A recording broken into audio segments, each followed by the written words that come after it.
sudah diinfokan sebelumnya, nak nanti malam Sabtu kita nggak kemana-mana ya, kita nanti akan nonton film ini gitu ya. Disiapkan barangkali support sistemnya. Itu adalah bagian-bagian kita membangun kekompakan keluarga, bahwa keluarga ini ada loh, keluarga ini makhluk hidup yang perlu ngobrolnya langsung gitu ya. Kalau mau curhatnya juga curhatnya langsung, kalau mau berkeluh kesah itu keluh kesahnya langsung gitu. Jadi lagi nonton? Sekalian yuk support dakwah ini dengan infak. Sedikit dari kita, besar manfaatnya.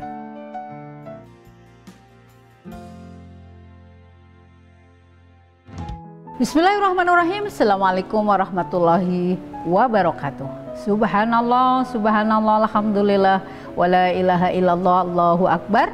Allahumma sholli ala sayyidina Muhammad wa ala ali sayyidina Muhammad. Alhamdulillah, masih bersama program Smart Mom bersama saya Wiwi Woro. Kali ini kita akan sharing yang ringan dan lucu, ayah dan mama hebat ya, untuk menambah bonding keluarga kita, sehingga kita akan sharing aktivitas-aktivitas apa saja nih ya, kebiasaan apa saja yang membuat keluarga semakin kompak dan sehat. Wah, karena kalau berbicara keluarga sebenarnya kita sedang berbicara satu nakhoda gitu ya, satu perahu yang berjalan bersama-sama menuju tujuan, tentunya bagaimana seluruh anggota keluarga ya saling menguatkan, saling menyempurnakan begitu untuk semakin taat kepada Allah, sehingga dalam berkeluarganya itu saling support, saling mendukung begitu ya. Banyak amal soleh yang bisa kita lakukan di keluarga melalui perahu keluarga ini. Banyak sekali amal soleh yang tentunya Allah terima, dan kita punya visi besar bahwa keluarga kita bukan keluarga hanya di dunia, tapi insya Allah keluarga yang nanti bersama-sama gitu ya, sampai dan selamat serta berkumpul lagi di surga firdausnya Allah. Amin ya robbal alamin ya. Sehingga tentu setiap keluarga punya varian, punya cara membangun kekompakan, punya kebiasaan untuk membangun kesolidan antar anggota keluarga. Tapi yang Bu Wiwi akan nanti bantu sharingkan, mudah-mudahan ini menambah referensi ya, menambah referensi bahwa ada beberapa loh kegiatan-kegiatan sederhana yang kalau kita grade dengan sangat baik, tentu ini juga akan menambah kekompakan gitu ya, dan kesehatan keluarga. Ada studi yang cukup mencenangkan nih ayah dan mama hebat, bahwa dilansir oleh Word from the Bird blog bahwa ternyata antar anggota keluarga itu nih ya, ini hasil penelitian ayah dan mama hebat, sehari itu mereka bersama-sama melakukan aktivitas kebersamaan di keluarga itu hanya berapa coba? 37 menit per hari. Waduh ya, 37 menit per hari. Andaikan misalnya di keluarga itu ayah bunda kemudian punya 3 anak dengan varian usia yang berbeda begitu ya, ternyata bersama-samanya yang 24 jam tuh ayah dan mama hebat hanya 37. Wah, bisa kita cek barangkali secara global ya. Sholat subuh, insya Allah lah ya bareng-bareng ya, sholat subuh, duhur aktivitas masing-masing. Sarapan, oke, sholat subuh 5 menit. Sarapan berapa menit ayah dan mama hebat ya? Sarapan, siang enggak kayaknya ya, duhur, asar masing-masing, atau di aktivitasnya masing-masing ya, sholatnya di sana ya, makannya juga begitu. Kembali lagi berarti tadi 5 menit sholat, 7 menit makan, sarapan, udah 12 menit ya. Nah mungkin gitu ya, diprediksi itu adalah maghrib isya bisa sholat bareng-bareng, bener gak sih? Wah, berarti 10 menitan dan makan malam, nonton TV, leyeh-leyeh barangkali ya, santai-santai keluarga sebelum kemudian istirahat. Jadi nyaris 37 menit tuh hasil penelitian ayah dan mama hebat bonding yang dilakukan oleh seluruh anggota keluarga per hari. Wah ya, padahal kita punya waktu 24 jam. 24 jam itu berapa menit ya, Ayah dan Mama hebat? Nanti boleh dicek masing-masing ya. Artinya bisa jadi waktu kita lebih banyak untuk me time. Me time-nya bisa bekerja ya, termasuk di dalamnya adalah cek-cek Instagram gitu ya, medsos gitu ya, update kekinian dan sebagainya. Artinya itu waktunya jauh lebih banyak dibandingkan dengan bonding kebersamaan dengan keluarga. Nah, kebiasaan apa yang membuat orang tua kompak, keluarga itu kompak dan sehat? Salah satunya adalah makan di meja makan bersama setidaknya sehari sekali. Tadi Bu Wi sudah note ya, minimal di sarapan deh. Makan pagi nih Ayah dan Mama hebat kita upayakan, dan nanti kita sepakatin sayang, ketika ada di meja makan tidak membawa handphone, no handphone, sambil sarapan sambil ngobrol. Dik, hari ini ulangan apa? Dik, hari ini kegiatannya apa? Ayah, hari ini saya izin ya, habis sekolah mau kegiatan OSIS. Terus itu ya. Ayahnya juga tukar informasi. Ya, hari ini ayah kesini sini setelah kerja mau takziah. Kemarin misalnya orang tua teman meninggal di daerah ini, kemungkinan akan pulang malam. Kakak yang kuliah, hari ini saya kuliahnya siang sampai dengan menjelang maghrib, setelah itu izin mau ada pertemuan di himpunan.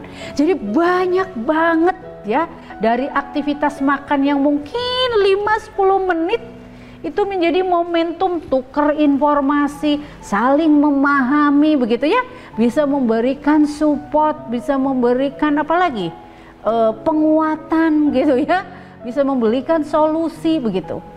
Itu adalah aktivitas yang sebenarnya setiap hari kita punya kesempatan ya Ayah dan Mama hebat. Mulai sekarang akan kita praktikkan bersama ya. Sepakat Ayah dan Mama hebat? Di poin yang kedua, memberlakukan aturan screen time. Apa itu screen time Ayah dan Mama hebat? Screen time berarti waktu yang dipakai oleh anggota keluarga untuk menatap layar. Banyak banget layar yang kita lihat biasanya ya. Anak-anak apa? Handphone. Orang tua bisa jadi laptop, komputer, apalagi ya, tab dan sebagainya. Kenapa ini perlu untuk disepakati aturannya? Agar anak-anak kita wabil khusus anak-anak milenial ya, yang sangat dekat dengan sosmed begitu, dia itu bukan hidup di dunia maya, yang teman-temannya maya gitu ya, yang harus di chat gitu ya, harus di DM dan sebagainya. Dia punya keluarga kok, dia punya keluarga yang perlu diperhatikan, dia punya keluarga yang menjadi ladang amal untuk bisa berkhidmat gitu ya, dia punya keluarga yang support gitu. Kalau aturan tidak ada aturan screen time ini dan hari-harinya sibuk masing-masing, ayah walaupun di rumah sibuk dengan handphonenya, ibu di rumah sibuk dengan handphonenya. Kadang-kadang ada yang rumahnya bertingkat, anak di lantai 2, mama di lantai 1, saking pingin sosmedan gitu ya, komunikasinya via WA. Ada yang begitu? Bu Wi kok menjiwai ya? Ya, ini menjadi sesuatu yang perlu kita review ulang. Ya, kita nanti mulai sepakati, nak lagi ngerjain apa? Ngerjain tugas mah berapa lama sayang? 2 jam ke depan. Oke, berarti 2 jam ke depan tidak diganggu ya. Oh iya Kak, nanti Umi, Bunda ada yang ingin didiskusikan. Jadi berikan waktu itu kepada anak kita untuk menyelesaikan tugasnya, mungkin yang kuliah, mungkin yang sekolah SMA ya, untuk mengerjakan tugas. Tetapi kita booking time gitu ya, kita booking waktunya karena memang ada sesuatu yang perlu didiskusikan. Itu adalah salah satu caranya. Termasuk kepada anak-anak kita yang menggunakan handphone. Nah, ini ingat ya, diberi tanggung jawab, diberikan handphone. Itu satu, untuk mendukung tugas belajar. Kalaupun misalnya mau game dan cari hiburan, kita sepakatin ya, maksimal sekian menit. gitu ya. Pastikan ketika mau tidur gitu handphone sudah dalam kondisi mati sehingga anak-anak leluasa istirahat besok lebih fresh. Ini regulasi aturan yang kita sepakati di keluarga kita. Nanti dicek, diingatkan begitu ya ayah dan mama hebat ya. Itu adalah bagian-bagian kita membangun kekompakan keluarga. Bahwa keluarga ini ada loh. Keluarga ini makhluk hidup yang perlu ngobrolnya langsung gitu ya. Kalau mau curhatnya juga curhatnya langsung. Kalau mau berkeluh kesah itu keluh kesahnya langsung gitu. Jadi nggak harus setiap saat kita pegang yang namanya handphone. Yang ketiga adalah kita memiliki aktivitas fisik di luar ruangan. Kalaupun setiap hari nggak bisa ya minimal seminggu sekali ya, ini menjadi penting ya. Apalagi kalau ayah dan mama hebat punya anak-anak yang usia remaja dan laki-laki. Kalau laki-laki kan biasanya tenaga atau aspek kinestetiknya itu sangat besar gitu ya. Jadi ayah dan mama hebat begitu kalau mendidik anak laki-laki tentu membutuhkan ruang yang lebih luas dan itu bisa dilakukan leluasa adalah di aktivitas luar sore hari gitu ya, setelah pulang kerja barangkali sambil menunggu azan gitu ya, setengah jam itu bisa bawa si kecil main bola gitu ya di dekat taman komplek. Itu adalah bagian-bagian yang mungkin aktivitas sederhana gitu ya, nendang bola, ngajarin begitu ya, sambil ayah kok susah gini loh diajarin gitu. Banyak banget proses pendidikan yang tentu anak-anak akan dapatkan dari proses itu. Termasuk misalnya adalah anak-anak senangnya ya bersepeda barangkali. Kemudian bisa dilakukan, anak-anak biasanya senangnya main sepatu roda ya dan sebagainya, ataupun aktivitas fisik lain itu pun menjadi sarana untuk membangun kekompakan dan kesehatan keluarga ya. Poin yang keempat adalah sesi curhat di sela-sela aktivitas bersama. Nah ini menarik nih ya, kemarin tahun baru kita sampaikan tidak ada yang spesial sebenarnya dengan malam tahun baru. Yang spesial adalah ada sebuah tekad bahwa hari esok itu lebih baik, apalagi kemarin ya tanggal 1 Januari itu bertepatan dengan malam 1 Rajab gitu ya. Tentu pemaknaannya akan berbeda. Tapi ini menjadi momentum Dik nih, gimana kalau kamarnya adik dirubah? Punya nggak kira-kira impiannya mau kamarnya seperti apa? Wah, anak-anak senang tuh kalau diberi kesempatan gitu ayah bunda. Ini mejanya digeser ke sini ya ma, tempat tidurnya begini biar lebih luas, adik bisa leluasa dan sebagainya seperti itu. Itu aktivitas yang bisa membuat anak itu lebih curhat. Enak banget ya ma, kalau seperti ini nyaman gitu. Terus adik kayaknya lebih enak nanti belajarnya leluasa.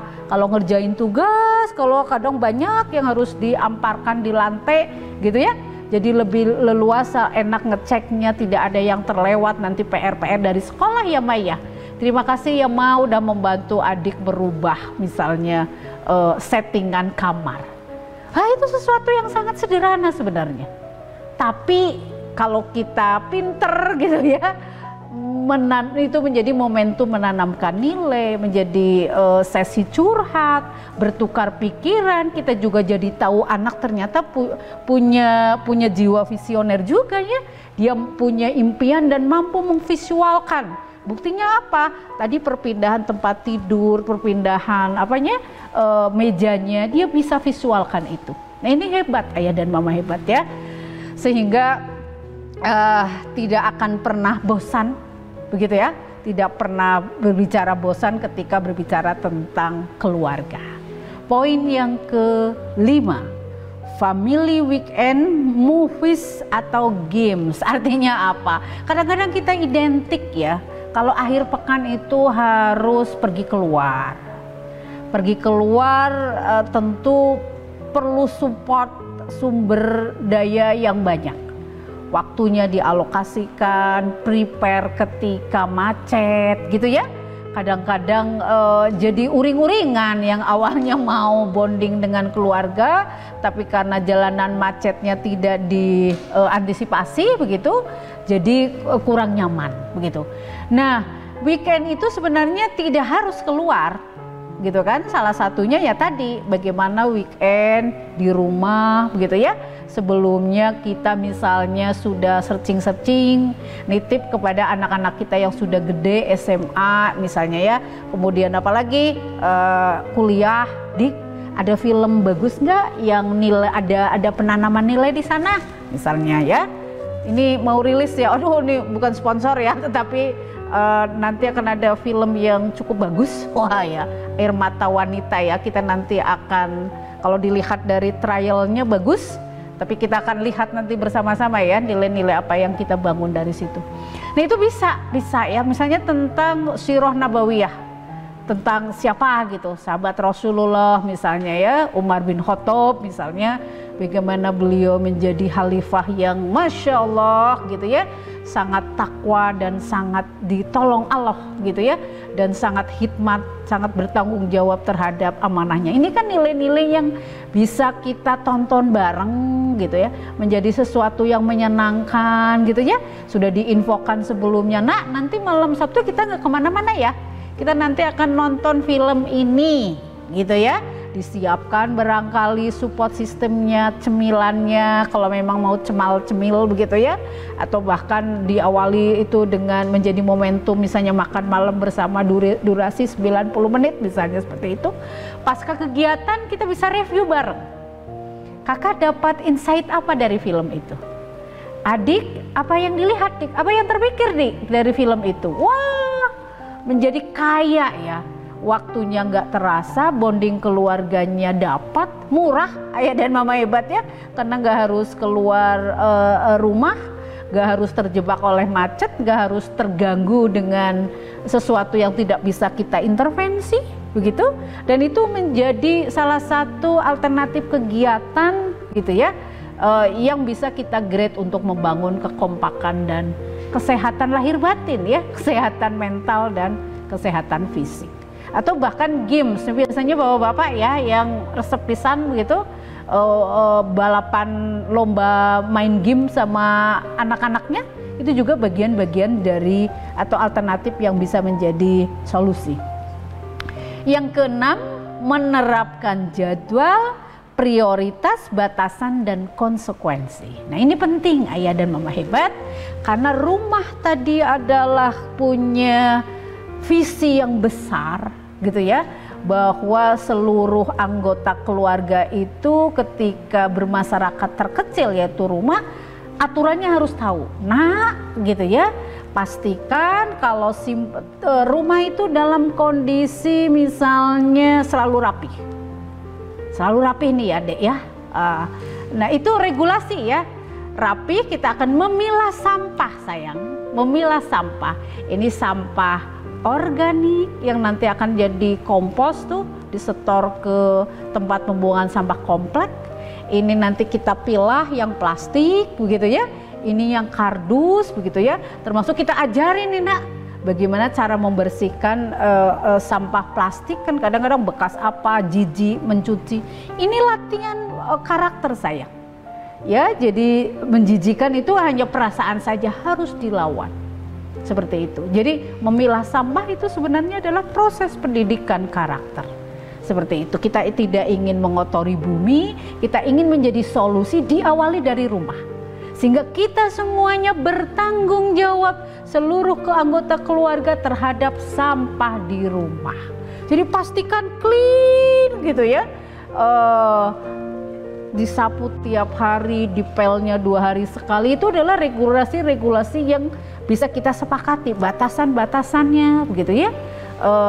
Termasuk ketika misalnya boleh main sama teman sebaya, boleh, ada anak muda begitu ya. Pastikan apa, berapa lama, dengan siapa saja, komitmennya apa kalau diizinkan oleh umi ayah. Pastikan kalau mau fotobox itu tidak ada aurat yang terlihat gitu ya. Pastikan tidak dipost ke media-media yang tidak bertanggung jawab dan sebagainya. Selalu ada batasan, selalu ada priority begitu ya. selalu ada keunikan di masing-masing keluarga. Ini juga bagian-bagian atau kegiatan yang bisa membangun tadi ya kekompakan dan kesehatan seluruh anggota keluarga. Terakhir, menjaga rumah sebagai ruang dan yang aman. Kita ingin gitu ya, rumahku surgaku itu teh bener-bener gitu. Itu teh ada di rumah kita. Bagaimana anggota keluarga bahu-membahu dalam membangun ketaatan kepada Allah. Ayo nak, ya walaupun 3 rakaat witir, pastikan yuk setiap malam ayah ibunya telaten ngebangunin gitu ya. Tungguin sampai anak itu ke kamar mandi, wudhu, kalau bisa tungguin tuh sampai memastikan sampai sholat gitu. Tidak boleh bobo dulu ya, karena sebentar lagi misalnya adalah sholat subuh dan sebagainya seperti itu. Pembagian tugas, adik nyapu, kakak cuci piring ya, dan sebagainya, bertanggung jawab terhadap kerapihan masing-masing, pembagian area wilayah rumah, itu adalah bagian-bagian yang Masya Allah ya, kerasa gitu bahwa ini adalah keluarga, ada care di sana, ada kekompakan di sana, ada saling menguatkan di sana, ada saling memotivasi gitu ya, ada saling senasib sepenanggungan gitu, sehingga benar-benar nih keluarga itu punya arti yang spesial ya bagi anggota keluarganya. Tentu ini menjadi harapan bersama. Semoga Allah kuatkan ayah dan mama hebat ya tadi ya. 7 poin bisa kita praktekkan di rumah kita, tentunya bersama anggota keluarga tercinta. Terima kasih. Assalamualaikum warahmatullahi wabarakatuh.